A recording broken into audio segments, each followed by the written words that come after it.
आइए भक्तों, आज हम राधा कृष्ण चैनल के माध्यम से श्रीमद् भागवत महापुराण में भक्ति और ज्ञान वैराग्य की कथा का श्रवण करेंगे।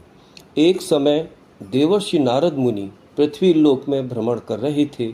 वे जहाँ भी जाते वहाँ लोगों के दुख, कलह, लोभ, मोह और अधर्म को देखकर अत्यंत दुखी होते। कलयुग का प्रभाव बढ़ चुका था। लोग धर्म कर्म से दूर होकर केवल धन और भोग विलास में लगे हुए थे। सत्य, दया, तप और पवित्रता का नाश होता जा रहा था।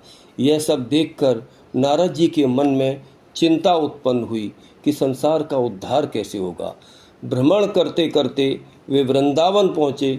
वहाँ उन्होंने एक अद्भुत दृश्य देखा कि एक अत्यंत सुंदर युवती रो रही थी। उसके पास दो अत्यंत वृद्ध पुरुष अचेत अवस्था में पड़े थे। उस युवती के चारों ओर अनेक पवित्र नदियाँ और देवियाँ उसकी सेवा कर रही थी, फिर भी उसके मुख पर दुख स्पष्ट दिखाई देता था। नारद जी ने उस स्त्री से पूछा, हे देवी, आप कौन हैं? ये दोनों वृद्ध पुरुष कौन हैं? आपके दुख का कारण क्या है? वह युवती बोली, हे देवर्षि, मेरा नाम भक्ति है। ये दोनों मेरे पुत्र हैं, ज्ञान और वैराग्य। कलयुग के प्रभाव से इनकी यह दशा हो गई है। पहले ये अत्यंत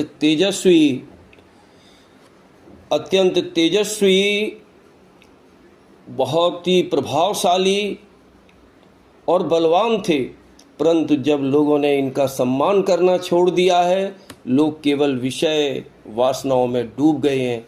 इसलिए ज्ञान और वैराग्य दुर्बल होकर बूढ़े हो गए हैं।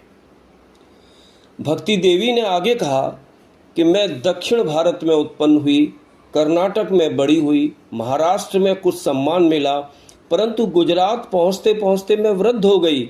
फिर वृंदावन आने पर भगवान श्री कृष्ण की कृपा से मुझे पुनः यौवन प्राप्त हुआ, परंतु मेरे पुत्र अब भी निर्बल हैं। यह सुनकर नारद जी अत्यंत दुखी हुए। उन्होंने सोचा कि ऐसा कौन सा उपाय किया जाए जिससे ज्ञान और वैराग्य फिर से जागृत हो जाएं। उन्होंने पहले वेदों का पाठ किया, फिर उपनिषदों और गीता का उपदेश सुनाया, परंतु उन दोनों पर कोई प्रभाव न पड़ा। वे थोड़ी देर के लिए आंखें खोलते फिर सो जाते। तब आकाशवाणी हुई कि हे नारद, केवल श्रीमद् भागवत कथा ही ज्ञान और वैराग्य को पुनर्जीवित कर सकती है। यह सुनकर नारद जी बड़े प्रसन्न हुए। वे सनक, सनंदन, सनातन और सनत कुमार नामक 4 कुमारों के पास पहुँचे। उन्हें पूरी कथा सुनाई और उपाय पूछा। चारों कुमार बोले, हे नारद, श्रीमद् भागवत भगवान श्री कृष्ण का साक्षात स्वरूप है। जहाँ श्रद्धा और भक्ति से इसकी कथा होती है, वहाँ भक्ति, ज्ञान और वैराग्य पुनः जागृत हो जाते हैं। फिर एक पवित्र स्थान पर श्रीमद् भागवत की कथा का आयोजन किया गया। अनेक ऋषि, मुनि, देवता और साधु वहाँ उपस्थित हुए। नारद जी ने अत्यंत श्रद्धा और प्रेम से श्रीमद् भागवत का पाठ आरंभ किया। जैसे जैसे कथा आगे बढ़ती गई, वातावरण दिव्य होता गया। भगवान श्री कृष्ण की लीलाओं, भक्तों की महिमा और धर्म के उपदेशों को सुनकर सभी श्रोताओं के हृदय निर्मल होने लगे। कथा के प्रभाव से ज्ञान और वैराग्य के शरीर में चेतना आने लगी। उनके चेहरे पर तेज प्रकट हुआ। धीरे धीरे वे दोनों उठकर बैठ गए। कुछ ही समय में वे पुनः युवा और बलवान हो गए। भक्ति देवी अत्यंत प्रसन्न हुई। उन्होंने नारद जी को प्रणाम किया और कहा, हे देवर्षि, आपने मेरे पुत्रों को नया जीवन दिया है। अब संसार में पुनः धर्म का प्रकाश फैलेगा।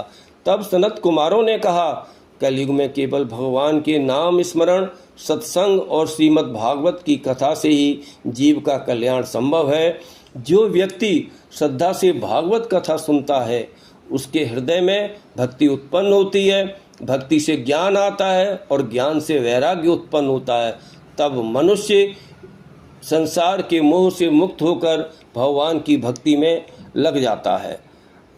इस कथा का अगर हम महत्व देखें कि भक्ति अर्थात भगवान के प्रति प्रेम, ज्ञान अर्थात आत्मा और परमात्मा का सही बोध, वैराग्य अर्थात संसार के झूठे आकर्षणों से मन हट जाना।